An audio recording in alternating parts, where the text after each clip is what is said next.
Baik, kita mulai kuliah cooling load kita. Ya.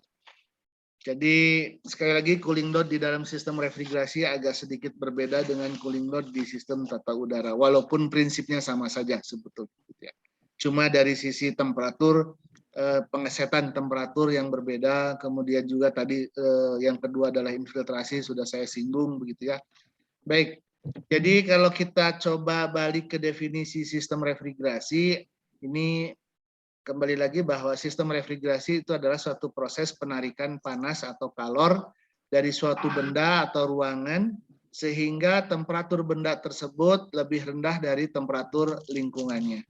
Nah, karena berhubungan dengan proses perpindahan panas atau penarikan kalor, maka refrigerasi ya tentu saja harus berhubungan dengan proses perpindahan panas dan juga pengetahuan yang diperlukannya mengenai perpindahan panas dan termodinamika.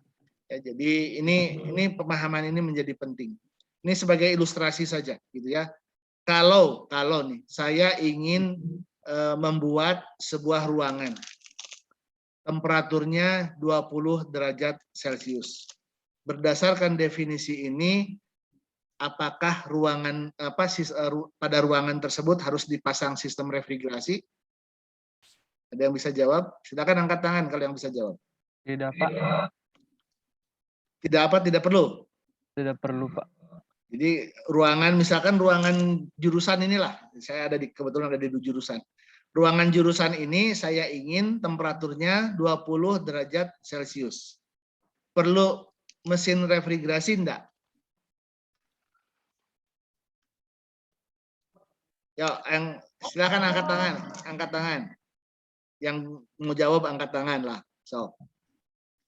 Atau langsung jawab juga boleh lah. Perlu nggak?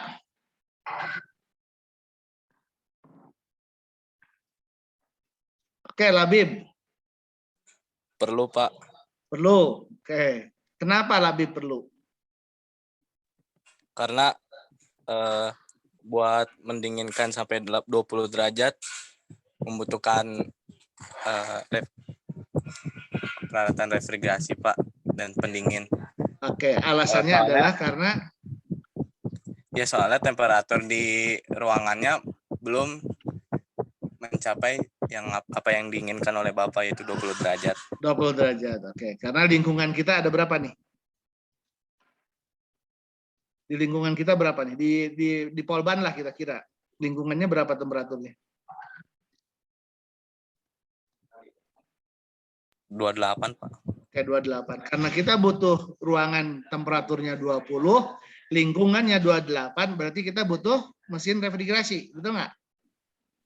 Maka kita pasang AC. AC itu adalah salah satu dari mesin refrigerasi, supaya dia bisa menghasilkan dingin di dalam ruangan. Setuju ya? Setuju, Pak. Ini Anda kok nggak banyak respon deh. Kalau setuju bilang ya setuju gitu loh. Sehingga saya juga tahu kalau Anda mendengarkan atau tidak gitu ya. Setuju nggak? Setuju, Pak. Oke, setuju ya. Baik. Setuju, Pak. Nah, sekarang begini, kalau pertanyaannya saya ubah. Ada sebuah ruangan. Ingin temperaturnya 20 derajat Celcius. Pertanyaannya, apakah pada ruangan tersebut harus dipasang mesin refrigerasi?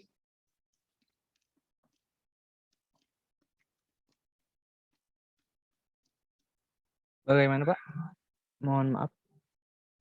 Pertanyaannya begini, saya ubah pertanyaannya.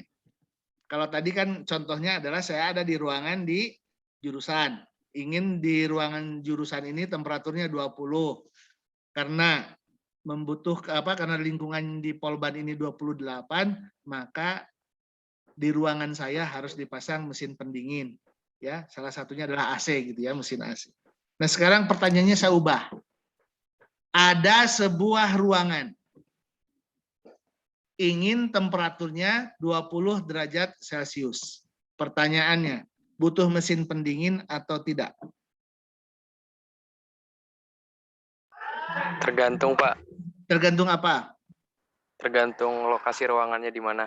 Oke, misalkan, beri contoh saya. Misalnya kalau misalkan ada di dataran tinggi yang suhunya udah di bawah 20 derajat, berarti nggak perlu, Pak. Nggak perlu. Yang diperlukan apa? Berarti kalau yang diperlukan kalau misalkan ada di ruangannya ada di suatu tempat yang suhunya di atas 20 derajat, Pak. Yang Oke, belum kalau tercapai suhu yang diinginkan. ya, jadi kalau lingkungannya di atas 20, maka kita butuh mesin pendingin. Ketika kita berada di lingkungan yang lebih rendah dari 20, maka kita tidak butuh mesin pendingin. Tapi kita butuh apa? Pemanas, Pak. Pemanas. Ya itu jadi ya sangat relatif ya sekali lagi. Jadi dengan demikian pengertian refrigerasi ini harus jelas. Ya. Di musim dingin di luar negeri misalkan yang 4 musim, di musim dingin mesin refrigerasi jangan-jangan tidak diperlukan. Betul nggak? Betul, Pak. Betul ya. Andai kata temperatur yang diinginkan masih di atas temperatur lingkungannya. Kalau misalkan di musim dingin di sebuah kota katakanlah temperaturnya 0 derajat gitu ya. Karena dia dingin gitu ya, sekitar 0 derajat atau mungkin supaya lebih enak ya, ekstrim -5 gitu ya. Misalkan di sebuah kota temperaturnya -5. Kita ingin punya cold storage. Cold storage-nya adalah temperaturnya misalkan saja -20. Nah, mesin pendingin dibutuhkan. Karena lingkungannya masih -5 dan ruangannya yang diinginkan adalah -20 gitu ya. Tetapi kalau kita menginginkan cold storage penyimpanannya adalah di sekitar 0, tetapi lingkungan kita adalah -5, maka pada saat itu kita tidak perlu lagi sistem pendingin. Cukup pakai dinginnya dinginnya lingkungan, selesai sudah gitu ya. Gitu. Oke, ini konsep yang harus Anda perhatikan. Jadi sekali lagi sistem refrigerasi selalu berhubungan dengan bagaimana menciptakan benda atau ruangan supaya dia lebih rendah temperaturnya dari temperatur lingkungannya. Ya. Ini adalah contoh dari sebuah cold storage. Ya, cold storage ini ya Anda sudah paham lah ya siklus refrigerasi kompresi uap gitu ya, bahwa kalau di evaporator dihembuskan udara, maka udara yang keluar dari evaporator itu akan dingin. Gitu ya. Sekali lagi dingin relatif ya, artinya dia lebih rendah dari temperatur di dalam kabin. Gitu. Sehingga produk yang ada di dalam ruangan yang biasanya sama dengan temperatur kabin, gitu, dia akan tertarik kalornya, ya sehingga dia turun temperaturnya. Sementara udara yang disirkulasikan dia akan meningkat temperaturnya dan akan dikembalikan ke evaporator untuk didinginkan.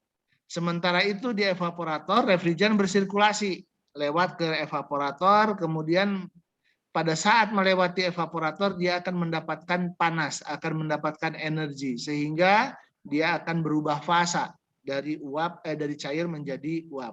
Pada saat keluar dari evaporator, uap tersebut kemudian dihisap ke kompresor. Di kompresor kemudian dia ditekan sehingga tekanannya menjadi tinggi, potensial energinya menjadi lebih tinggi sehingga dia mempunyai temperatur yang tinggi juga. Maka pada saat dia masuk ke kondensor yang terjadi adalah dia mengalami penurunan temperatur, pelepasan kalor, ya, melepaskan kalor. Akibat dari melepaskan kalor tadi, maka refrigeran yang ada di kondensor yang pertama kali dia mengalami desuperheating. Apa itu desuperheating? Menurunnya temperatur. Jadi dari keluaran dari kompresor, di saat kompresor dia akan turun temperaturnya sampai dengan temperatur jenuh kondensasi. Nah, baru kemudian setelah itu, setelah tercapainya temperatur kondensasi, dia akan berkondensasi, mengubah fasa dari uap menjadi cair. Sehingga refrigeran keluar dari kondensor, fasanya sudah cair.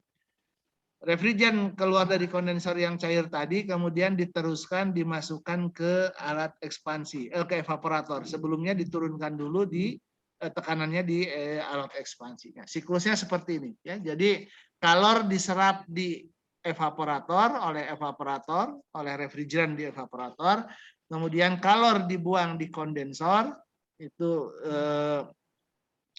maka untuk mensirkulasikan kita butuh kerja di kompresor. Ya. Jadi ini sudah paham semua lah sekira ya. Baik, bagaimana sumber kalor di dalam sebuah cold storage? Ya, cold storage itu sumber kalornya banyak, ya, banyak sekali. Yang pertama, yang paling jelas adalah transmisi. Transmisi itu bisa melalui dinding atau melalui kaca atau jendela atau pintu, ya, atap atau lantai, gitu ya, transmisi itu. Selama ada beda temperatur antara ruangan yang didinginkan dengan lingkungan di sekitarnya, maka akan terdapat kalor yang ditransmisikan, ya. Jadi ini menjadi hal yang penting. Jadi transmisi selalu kita hitung. Yang kedua adalah beban akibat udara yang masuk ke dalam ruangan kita. Dia akan membawa kalor. Kalornya bukan hanya kalor sensibel saja, tetapi kadang-kadang kalor laten. Kenapa? Karena ada uap air yang juga ikut masuk ke dalam ruangan.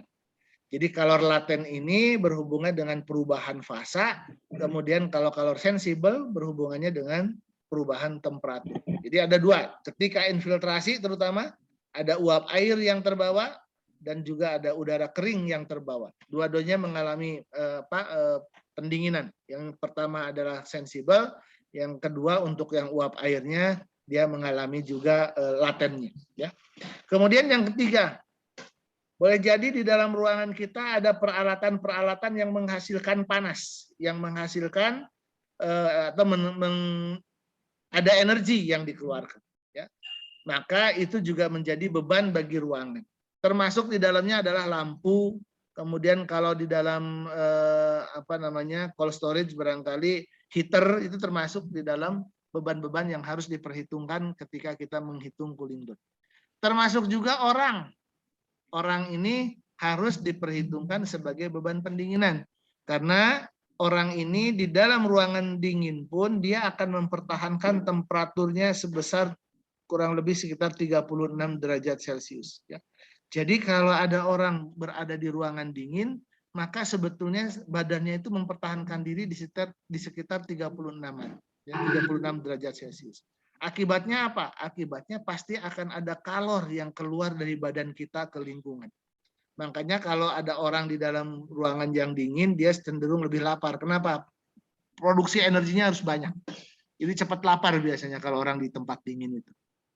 Nah, yang berikutnya lagi tentu saja yang harus kita perhatikan produknya sendiri. Jadi produk itu juga menghasilkan beban pendinginan atau beban kalor bagi mesin pendingin kita.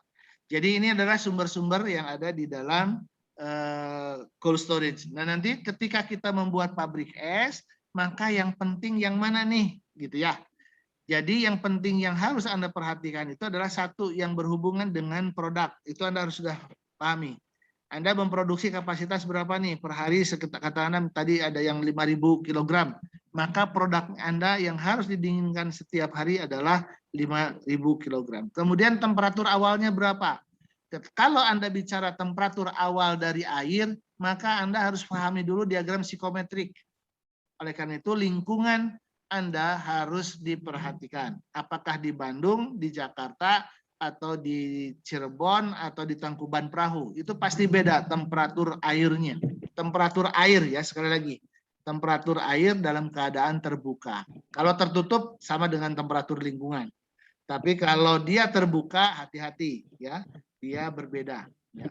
Jadi kalau air di kolam Anda ukur temperaturnya itu berbeda dengan air yang diukur di dalam botol aqua, itu beda. Ya, kalau di botol aqua karena dia tertutup maka cenderung temperaturnya sama dengan temperatur lingkungan. Tetapi kalau di bak terbuka atau di kolam itu pasti lebih rendah. Dan menurut psikometri biasanya itu kurang lebih hampir sama dengan TWB, temperatur wet bulb. Ya, jadi kalau Anda ngukur temperatur air, Anda nanti coba di rumah ya, Anda ukur temperatur air di bak, maka kira-kira itu hampir sama dengan TWB, temperatur wet bulb. Nah, dalam hal ini karena kita memproduksi es, maka temperatur awalnya pasti harus sama dengan temperatur wet bulb. Makanya kondisi lingkungan menjadi penting. Jadi sekali lagi di Bandung, Jakarta, Cirebon, Tangkuban Perahu, temperatur wet bulbnya beda. Oleh karena itu Anda harus cari lingkungannya berapa, temperaturnya rata-rata, kemudian RH-nya berapa. Dari dua besaran itu nanti Anda tentukan TWB-nya berapa. Ya, baik. Baik, ini adalah bagaimana kalau kita mendesain sebuah sistem refrigerasi memperhitungkan beban pendinginan untuk sistem refrigerasi. Yang pertama adalah lingkungan. Sekali lagi tadi saya sebutkan temperatur dan RH lingkungan harus dicari, harus ditentukan. Kemudian produk yang akan disimpan, jenisnya apa, jumlahnya berapa, dan kuantitas maksimumnya berapa yang disimpan, yang harus disimpan, gitu ya, di dalam ruangan. Karena itu akan menentukan berapa dimensi dari ruangan. Kemudian kondisi penyimpanan. Ya, kondisi penyimpanan itu pasti adalah berhubungan dengan temperatur dan RH yang didesain untuk ruangan. Ya, dasarnya dari mana? Dasarnya adalah dari pertama jenis produk yang disimpan, yang kedua adalah metode penyimpanannya. Karena ada penyimpanan yang singkat, ada penyimpanan jangka panjang. Kalau yang jangka panjang atau long term, maka biasanya dia jauh di bawah temperatur bekunya. Oleh karena itu, biasanya temperaturnya juga sangat rendah kalau untuk long term itu, karena dia biasanya disimpan dalam bentuk beku. Ya. Kemudian yang berikutnya adalah ukuran cold storage atau ukuran ruangan. Ya, tadi ada hubungannya pasti dengan jumlah atau kuantitas maksimum yang akan disimpan di dalam cold storage. Yang berikutnya lagi adalah identifikasi peralatan apa saja yang ada di dalam ruangan serta berapa banyaknya orang yang ada di dalam ruangan. Berapa lama alat-alat atau lampu itu hidup dan sebagainya. Ya. Baik. Nah, ini adalah parameter yang penting tadi. Jadi kalau kita bicara ruangan, maka di sini ada ketentuan bahwa kapasitas penyimpanan itu adalah kira-kira 1/3 dari volume. Jadi kalau Anda punya ukuran cold storage 2 x 2 x 3, 2 itu lebar, 2 yang satunya lagi panjang, yang satunya lagi 3 itu tingginya. Ya, jadi ada 2 x 2 x 3. Berarti dia adalah 12 meter kubik. 2 x 2 x 3, 12 meter kubik. Maka jumlah produk yang boleh disimpan di dalam ruangan itu hanya 1/3-nya. Artinya hanya 4 meter kubik saja boleh diisikan di dalam ruangan cold storage kita. Ya. Bisa dipahami ya? Baik. Kemudian kalau ternyata ini cold storage kita sebenarnya sangat besar sehingga forklift bisa masuk. Jadi dia bisa membawa barang kemana-mana. Nah, karena kondisi seperti ini, maka ketentuan jumlah volume produk yang bisa disimpan di dalam cold storage juga berbeda. Ya, dia menjadi lebih sedikit lagi, 1/4 volumenya. Jadi kalau ada forklift yang bisa jalan-jalan di dalam ruangan, maka kalau ruangannya katakanlah 100 meter kubik gitu ya, misalkan gitu ya, maka produk yang bisa disimpan di ruangan tadi itu adalah kurang lebih sekitar 25 meter kubiknya saja. Sisanya adalah harus terbuka. Untuk blast freezer itu adalah proses biasanya digunakan di pre-cooling gitu ya untuk pendinginan awal, maka volumenya justru lebih kecil lagi, 1/12 ya dari ruangan atau produk yang bisa disimpan itu adalah 1/12 dari volume ruangannya sendiri. Ya. Kemudian untuk ketebalan isolasi ini ada beberapa ketentuan. Biasanya semakin rendah temperaturnya dia semakin tebal. Jadi ini ada parameter ini yang harus diperhatikan. 60 itu kurang lebih kalau temperaturnya di atas 0, 80 ya kurang lebih di bawah 0 tapi sampai dengan -20. Kalau 100 ya kira-kira temperaturnya sampai dengan -20. Kalau lebih besar dari itu, katakanlah 140, maka isolasinya tebalnya kurang lebih sekitar 140 itu isolasinya ya. Temperaturnya itu adalah untuk sampai dengan -35. Nah, parameter yang harus dibuat itu adalah kalau kita lihat transmisi udara itu adalah satu kebocoran dari sistem transmisinya sendiri. Beban sensibel atau laten dari produk dan beban respirasi bila produk adalah sayuran dan buah-buahan. Itu menjadi penting untuk dihitung. Kemudian infiltrasi ini nanti berhubungan dengan air change factor. Jadi dalam beberapa kasus di dalam sistem refrigerasi kita harus mensirkulasikan udara. Kalau bicara buah-buahan atau sayuran. Jadi ada sayur-sayuran dan buah-buahan yang tidak boleh disimpan di dalam ruang tertutup. Dia harus ditukarkan udaranya. Berapa banyaknya pertukaran udara? Itu yang disebut dengan air change.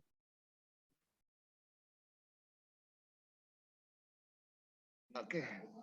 Sorry. Barusan hilang kelihatannya ya? Iya, suaranya hilang, Pak. Pantes saya asa ngomong sendiri, kenapa gitu ya? Tiba-tiba plung hilang, Zoom saya hilang. Ujuk-ujuk hilang jadi. Ya. Oke. Tadi terakhir yang tertangkap yang mana? Yang tertangkap? Sampai sensibel, Pak. Oh, yang sensibel ya. Oke, saya share lagi. Sorry. Ayah wae. Oke, jadi beban sensibel atau laten dari produk itu penting karena dia berhubungan dengan perubahan fasa kalau untuk yang laten ya. Kemudian respirasi. Jadi ada beberapa produk yang memang butuh respirasi ya, terutama untuk yang sayuran dan buah-buahan. Itu biasanya walaupun mereka sudah dipetik, dia masih tetap melakukan respirasi ya. Jadi proses respirasinya masih terjadi gitu. Sehingga ini harus dihitung. Karena apa? Karena pada saat respirasi terjadi, dia menghasilkan energi ya, menghasilkan panas. Kemudian yang berikutnya lagi adalah infiltrasi. Ya, infiltrasi ini tadi sudah disampaikan ada di dalam sistem kita kalau seandainya dibutuhkan infiltrasi dalam hal ini adalah untuk yang tadi beberapa produk buah-buahan atau sayuran butuh udara segar ya supaya dia bisa bersirkulasi, supaya proses pembusukan atau ripening, pematangan itu bisa diperlambat. Jadi kalau tujuannya memperlambat atau gini saya ceritanya sedikit agak saya ubah. Kalau Anda melakukan ingin pematangan lebih cepat, maka ada yang disebut dengan kalau bahasa kita tuh dierami, diperam ya, diperam.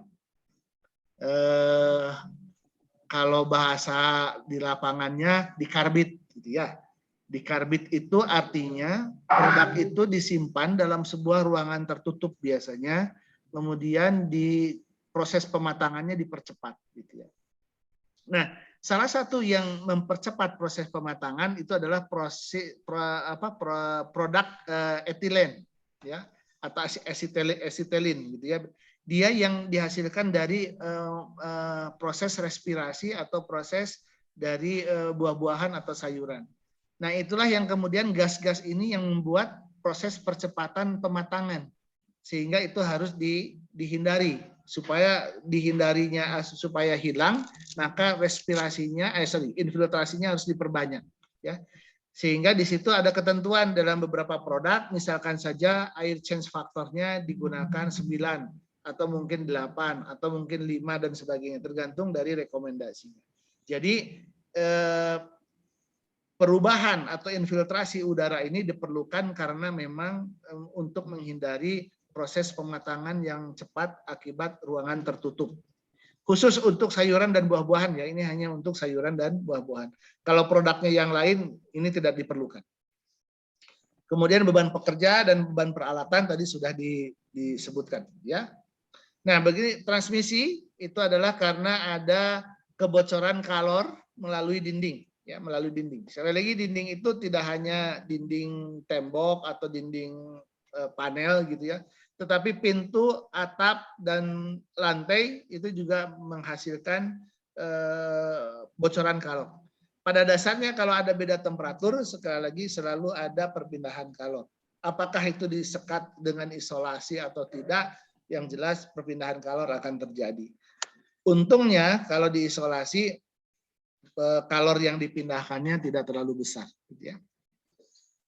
Baik, oleh karena itu maka proses isolasi ini akan mempengaruhi besarnya energi yang dipindahkan. Kemudian juga luas, ya itu juga berpengaruh, ya atau dimensi dari cold storage. Semakin luas permukaannya, semakin banyak kalor yang bisa masuk. Artinya kalau semakin besar ruangan pendingin kita, maka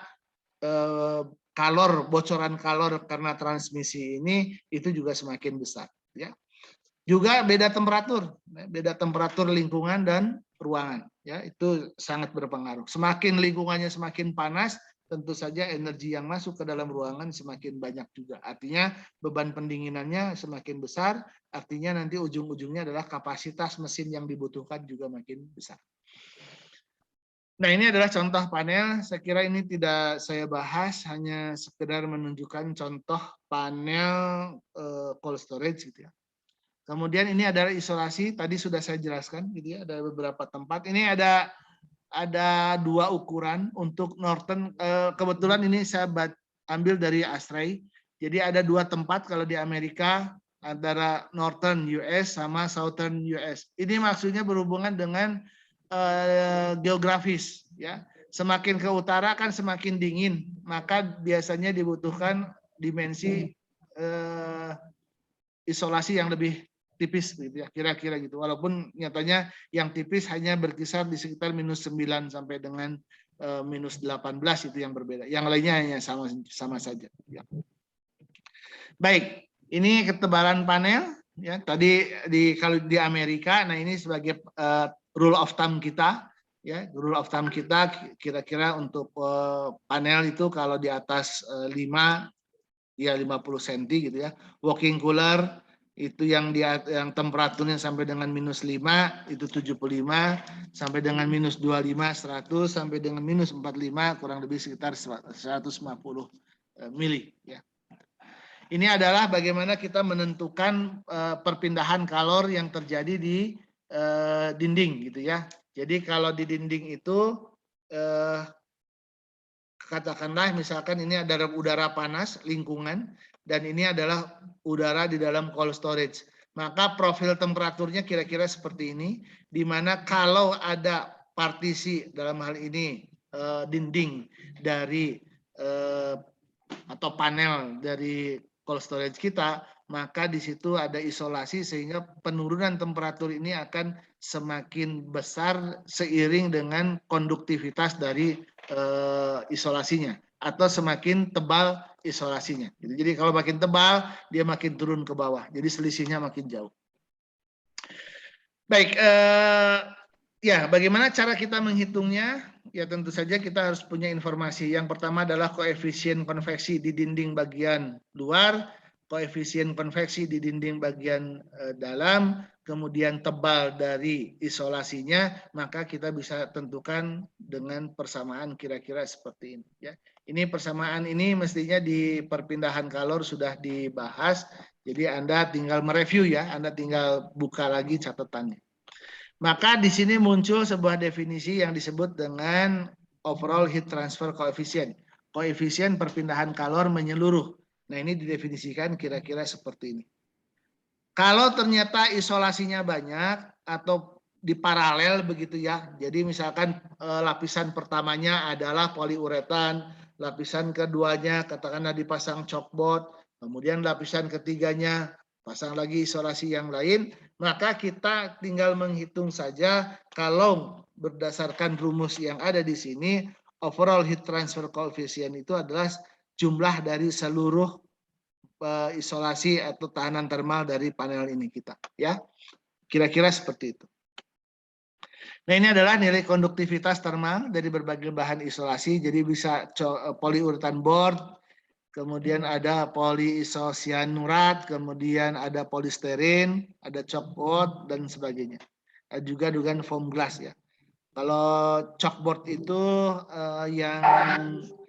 yang apa ya, yang serpihan-serpihan kecil dipadatkan gitu ya, ditempel-tempel jadi padatan kemudian dicetak. Kalau foam glass itu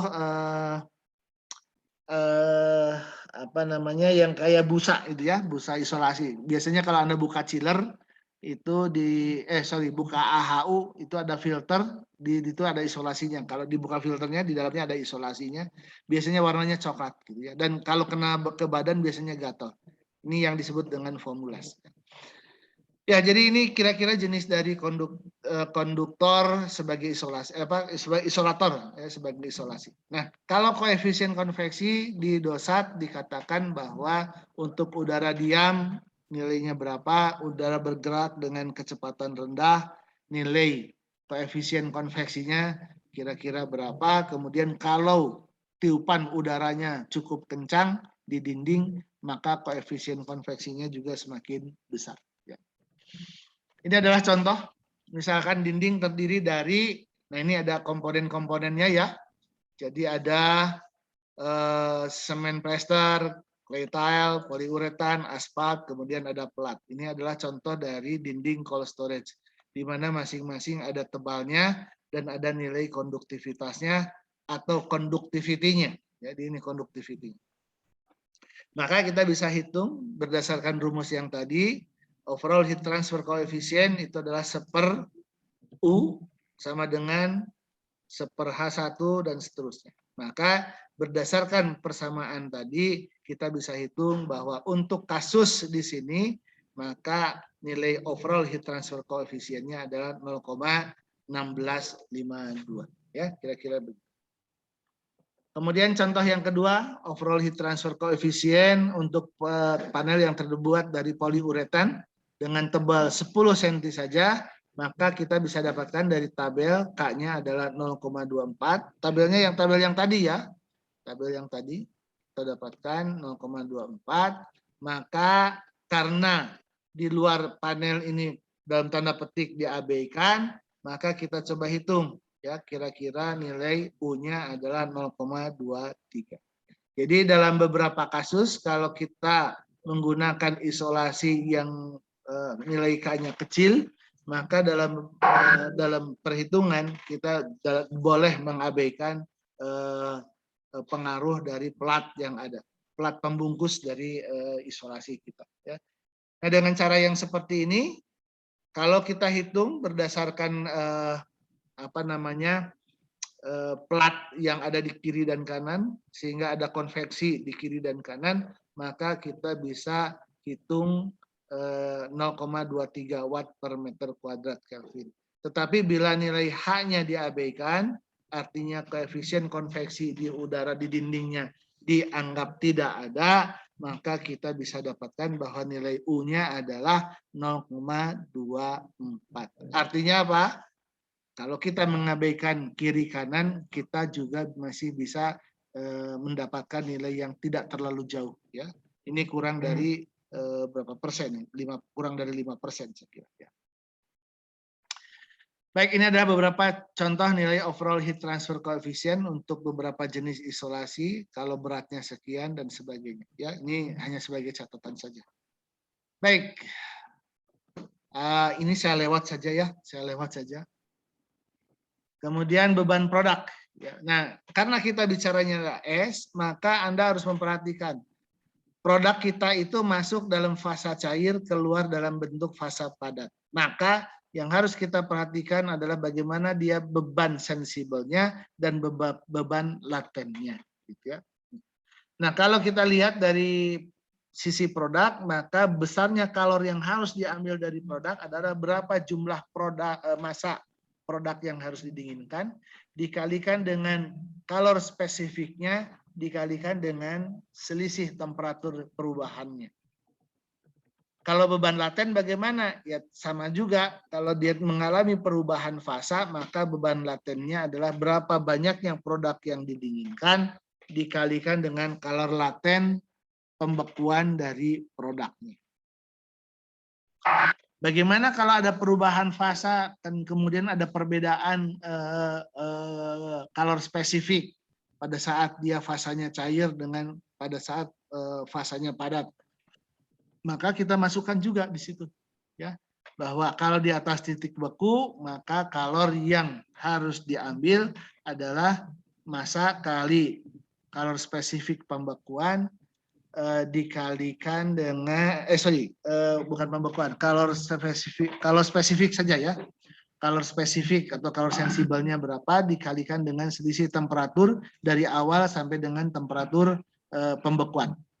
Kemudian ada tambahan kalor laten pembekuan, kemudian kalor yang harus diambil dalam hal ini sensibel berarti pada saat dia setelah beku sampai dengan titik terakhir, sampai dengan temperatur terakhirnya. Ya, ya ini maka ada dua nilai di situ, ada CP before freezing, ada CP after freezing.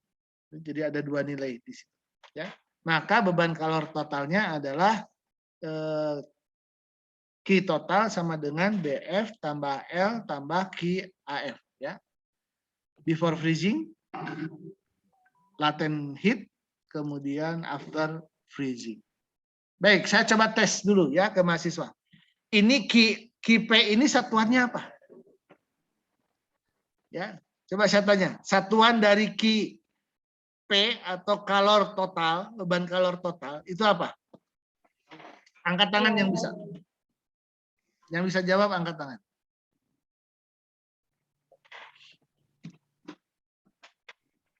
Ya, Alifa. Kilowatt. Salah. Bukan kilowatt. Ada yang bisa?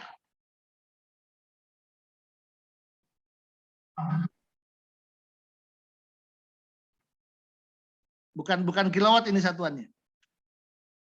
Ada yang bisa? Kilojoule. Apa? Iya, Alifa apa? Kilojoule. Kilojoule. Satuannya adalah kilojoule. Coba kita perhatikan. M itu adalah massa. Ya. Massa itu satuannya apa? Kilogram. Kemudian CP.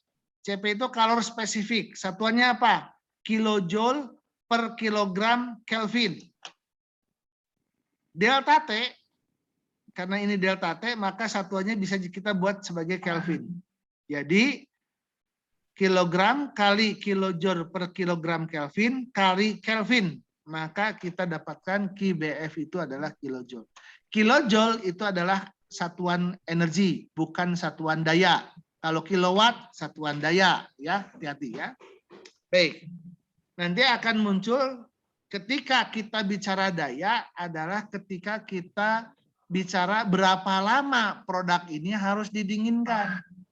Jadi, kalau saya punya sebuah beban pendinginan sebesar QP, maka mesin yang kita butuhkan berbeda kalau QP tadi didinginkan dalam 2 jam, dalam 8 jam, dalam 10 jam, itu berbeda-beda beban pendinginannya atau kapasitas pendinginan yang harus atau kapasitas mesin yang harus kita siapkan. Beda-beda di situ.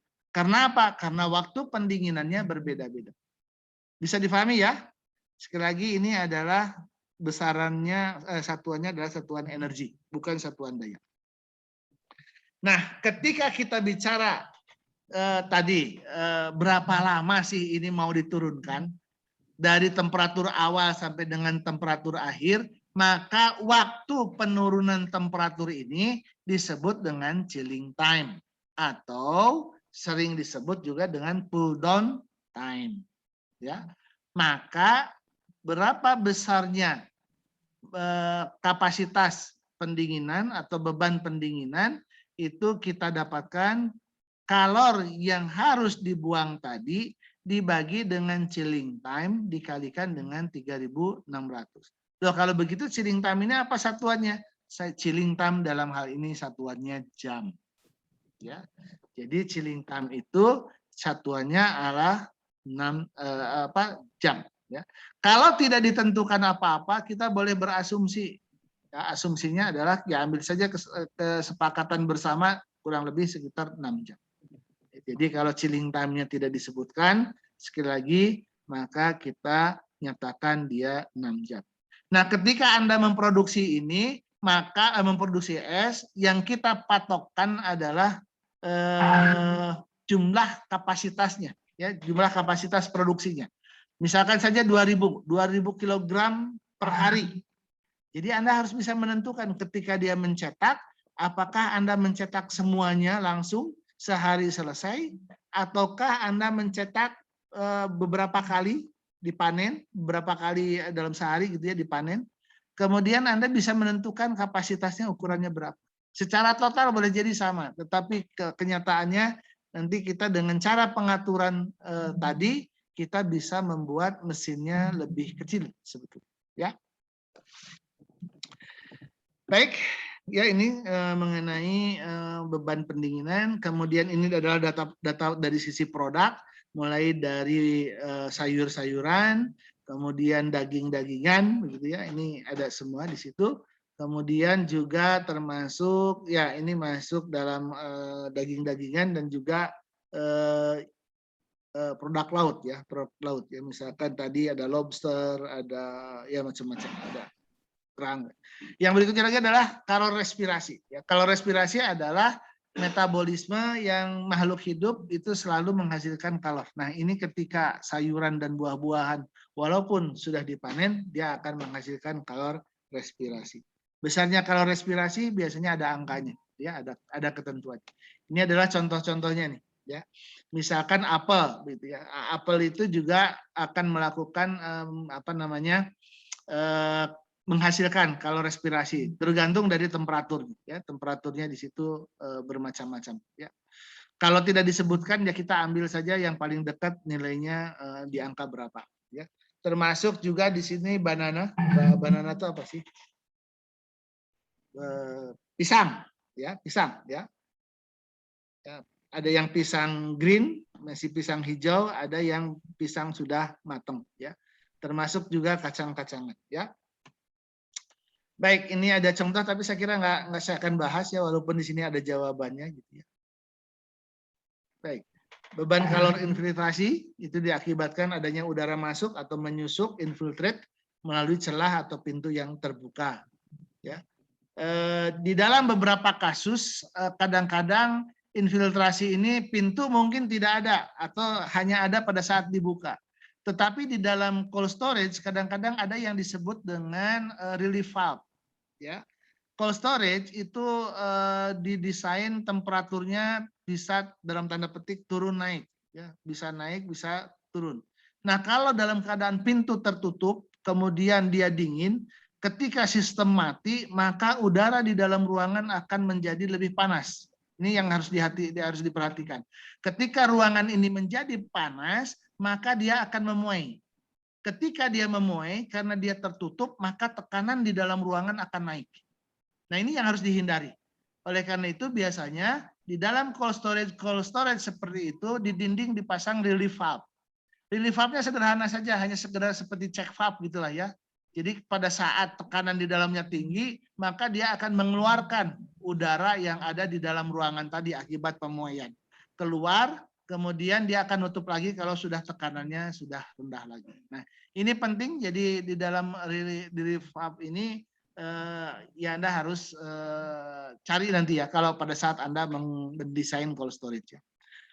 Baik, ini yang berikutnya lagi, ini contoh infiltrasi dan akibatnya di dalam ruangan ya. Misalkan saja saya punya ruangan pendingin seperti ini ya. Dia didinginkan, temperaturnya biasanya di bawah 0. Kemudian di ini ada pintu dari loading dock, jadi dari dock tempat loading, tempat pemuatan produk. Ketika pintu dibuka, maka karena udara dingin ada lebih berat dibandingkan dengan udara panas, maka udara dingin keluar di bagian bawah. Jadi akan ada arus di sini, di pintu ini akan ada arus. Kalau ada yang keluar, maka secara otomatis sistem udara kita secara mekanika fluida pun sama, akan ada yang masuk. Jumlah masanya akan masuk dan keluar itu sama, sehingga kira-kira nanti tekanan di dalamnya selalu sama ya, dengan di luar. Nah, akibat dari dibukanya ini, udara di luar itu membawa uap air. Ketika uap air ini masuk ke dalam ruangan, maka uap air ini bisa jadi membeku. Satu, jatuh ke bawah, dia akan membentuk lapisan es di lantai. Yang kedua boleh jadi menguap, bukan menguap, masih terbang, kemudian nempel dia di dinding-dinding. Sehingga biasanya di dekat pintu itu akan muncul bunga-bunga es di sini, atau es yang nempel di sini, frost. Sebaliknya, udara dingin keluar, karena di luar itu panas, maka uap air yang ada di situ mulai terkena udara dingin, sehingga dia mengembun. Maka butiran-butiran uap air yang mengembun ini akan menjadi terlihat, membentuk mist, membentuk kabut. Makanya muncul kabut di sini. Ya. Jadi ketika udara keluar itu bukan berarti bahwa dia membawa asap, tetapi proses kondensasi uap air yang ada di udara terjadi akibat terkena udara dingin dari ruang pendingin. Nah, kabut inilah yang kemudian muncul dan terlihat oleh mata kita. Sebelumnya uap airnya nggak kelihatan, ya, tidak terlihat, ya, uap airnya tidak terlihat. Ini prosesnya di diagram psikometrik ya kira-kira seperti ini, ya. Kalor infiltrasi kita hitung berdasarkan ya banyak faktor, ya. Jadi ada berapa bukaan pintunya, ada faktor lamanya pintu dibuka, kemudian ada efektivitas bagaimana jenis pintunya dan sebagainya. Ini adalah beberapa atau persamaan yang menunjukkan bagaimana kita menghitung beban kalor infiltrasi. Ini kalor infiltrasi juga, kalau untuk sensibel sama heatnya, gampangnya begini saja. Ini adalah kalor yang diterima adalah sebuah koefisien dikalikan dengan luas penampang, dikalikan dengan faktor tinggi di sini nanti, kemudian ada faktor rapat massa, perbedaan rapat massa antara ruangan dengan di luar, dan ini adalah entalpi, ya, entalpi dari di dalam dan di luar ruangan. Ya, jadi kira-kira seperti ini. Ya. Ini agak rumit persamaannya, tetapi sebetulnya kalau Anda punya datanya menjadi sesuatu yang mudah. Ini juga sama cara yang kedua, ya sudahlah kita hitung saja berdasarkan data yang ada, kita hanya butuh tabel QS per A sama 1 per RS gitu ya. Ini ada biasanya berdasarkan temperatur. Nah, ini adalah contohnya penentuan QS per A itu saya dapat dari Dosat, itu dari Astray, itu kira-kira seperti ini. Jadi infiltrasinya bergantung kepada desain ruangannya berapa, kemudian sensible heat-nya berapa dengan catatan infiltrasi udara yang masuknya temperaturnya berapa. Jadi maksudnya begini, misalkan saja saya punya cold storage, temperaturnya minus 10. Gitu ya. Kemudian kalau ternyata di lingkungan saya temperaturnya adalah 25, maka minus 10 dengan 25 saya potongkan dapatnya di sini. Ya, perpotongannya. Kemudian saya tarik ke kiri, maka saya dapatkan di sini kira-kira sekitar 18 ya. Maka QS per A-nya adalah 18 kilowatt per meter persegi. Artinya kalau saya punya bukaan pintu, saya balik lagi ke sini ya. Saya punya bukaan pintu kurang lebih lebar.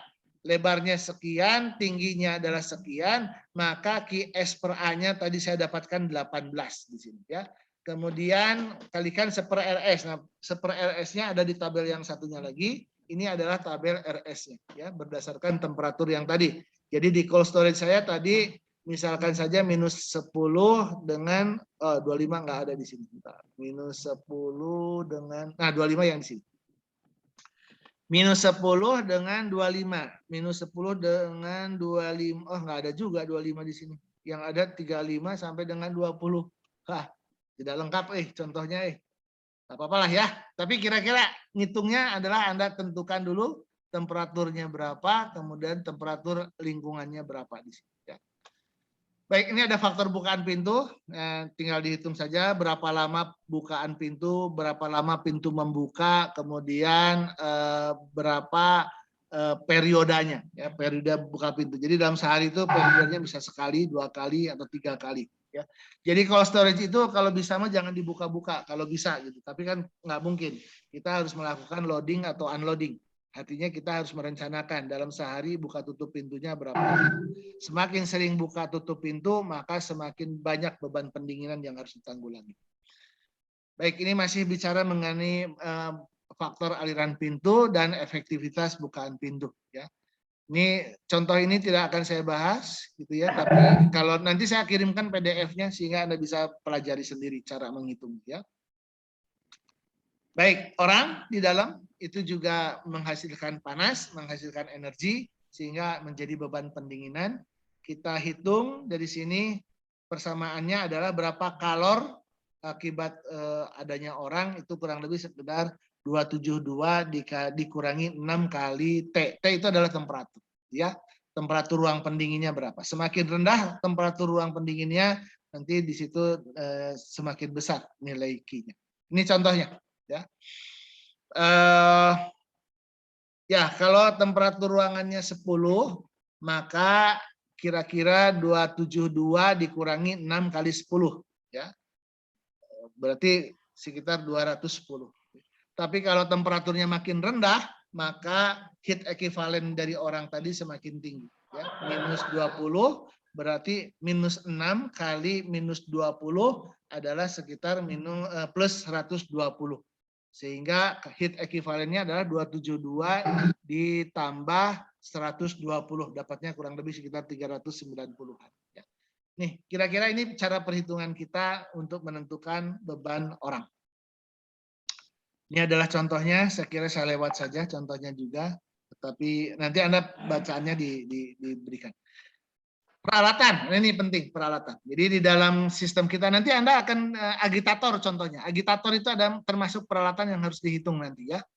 Nah, misalkan di sini ada beban heater, kemudian beban dari defrost dan sebagainya, maka kita harus perhatikan kira-kira dari totalnya cooling kapasitasnya berapa. Dan kalau untuk chiller berarti heater dan defrostnya kurang lebih 2%. Ya. Freezer itu kurang lebih 3%. Ya. Kemudian kalau untuk blower fan asumsinya adalah kira-kira kalau chiller 3%, freezernya 5%, dan blast freezernya 8%. Itu kira-kira ya. Bedanya nanti adalah kalau untuk yang lampu misalkan, itu dia ada waktu ya, waktu pakainya. Jadi kalau saya pasang lampu di dalam ruangan, maka ketika dia hidup baru dia menjadi beban. Ketika dia tidak hidup maka beban itu tidak ada. Ya, sehingga dalam perhitungannya agak berbeda gitu ya. Berapa lama dia dijalankan. Nah, kalau ini adalah berhubungan dengan motor listrik ya. Beban di dalam apakah semuanya ada di dalam ruangan atau sebagian saja, hanya sudunya saja di dalam ruangan, motornya ada di luar, maka perhitungan beban pendinginannya berbeda gitu ya. Faktor pengalinya berbeda. Tentu saja ini faktor pengali terhadap daya dari motornya nanti ya, daya motornya yang harus dihitung. Ini kira-kira beberapa jenis dari tipikal tentu saja berdasar ke tipe motornya ya.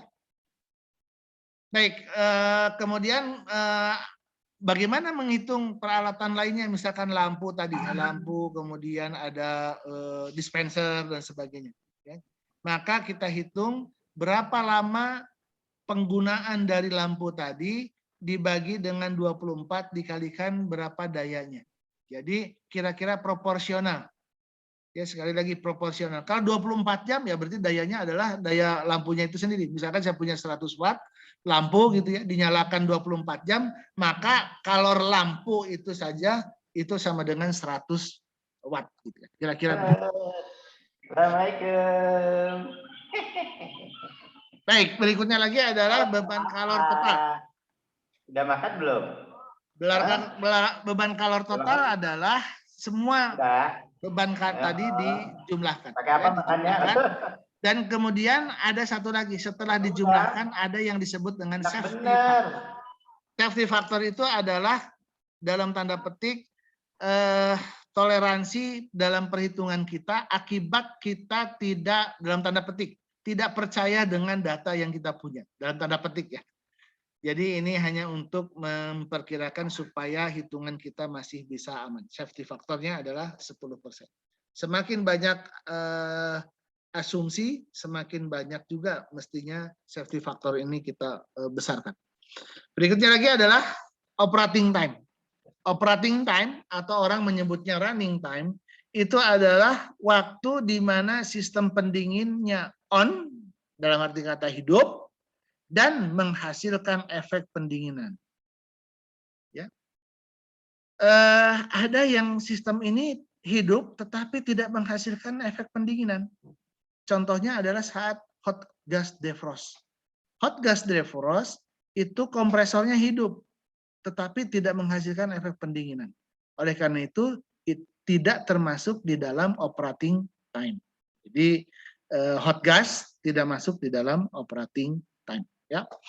Nah, sistem tidak bekerja itu karena apa? Banyak faktornya. Waktu defrost harus dilakukan. Kalau waktu defrost harus dilakukan, artinya terjadwal, maka temperatur ruangan tercapai ataupun belum tercapai, maka dia harus dilakukan proses defrost. Ya.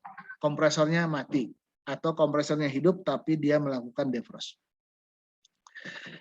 Kemudian metode atau waktu pendinginan ini juga kadang-kadang bergantung pada metode defrost. Ya, metode defrost itu ada berapa macam? Sambil mengingat-ingat ya. Ada berapa macam metode defrost? Halo? Di kelas ini ada orang selain saya, Pak Triaji dan Pak Anda.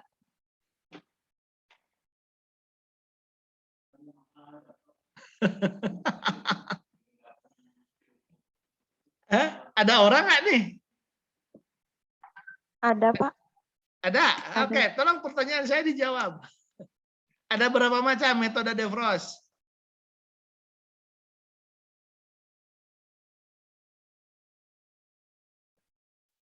Halo? Masa nggak bisa?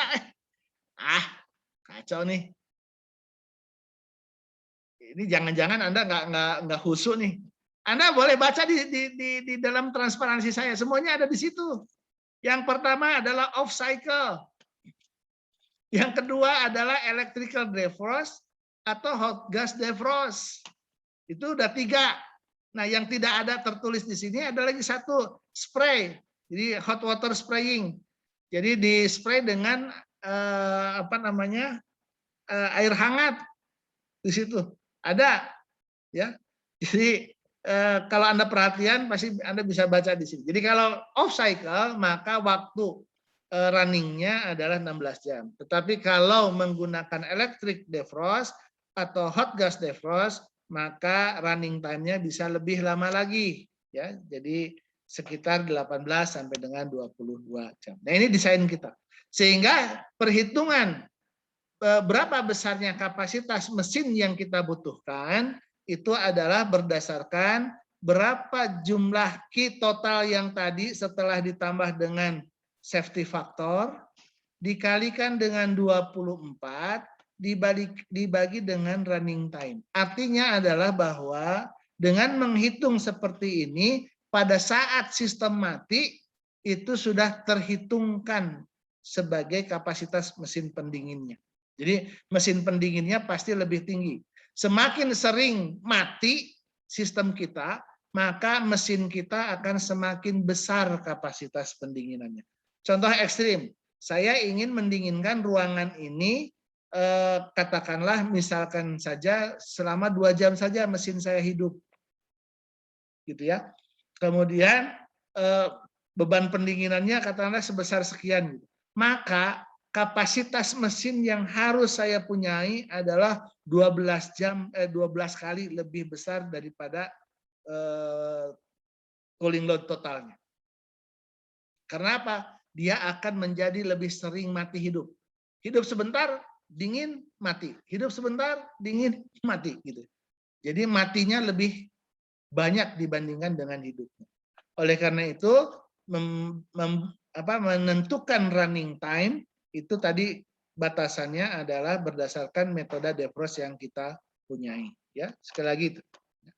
Baik, saya kira itu. Kemudian cara pintas untuk shortcut perhitungannya adalah dengan menggunakan ini. Sekali lagi ini berlaku hanya untuk cold storage ya, untuk cold storage. Contoh tidak saya bahas gitu ya. Kemudian ini juga sama contoh, ini beberapa catatan penting ya. Saya kira yang nggak saya bahas juga ya. Kemudian ini susah tadi, nah ini dia. Ini adalah aplikasi yang bisa Anda gunakan untuk menghitung cooling load. Jadi Anda bisa gunakan Calrite, jadi keluaran dari Keeprite. Jadi Anda bisa download, mudah-mudahan masih ada gitu ya. Anda bisa download di sini. Anda bisa cari gitu ya di dalam di internet gitulah bagaimana menghitung. Kalau ke belakangnya saya kira ini hanya penjelasan mengenai program Keeprite tadi ya. Jadi nggak saya bahas juga. Jadi ini adalah cara untuk membantu kita dalam menentukan berapa kapasitas mesin pendingin yang dibuat. Nanti di sini kalau sudah tahu beban pendinginannya, maka kita bisa dapatkan key totalnya berapa, gitu ya. Misalkan di sini ini masih miscellaneous load, kemudian ini milih equipment ya, memilih equipmentnya juga langsung di sini bisa ditentukan. Ya, saya kira itu saja mungkin dari saya ya. Kalau ada pertanyaan silahkan. Kalau atau barangkali dari Pak Triaji dan Pak Anda ada tambahan silahkan juga, gitu ya. Enggak? Kalau ada pertanyaan dari saya cukupan. Sekian.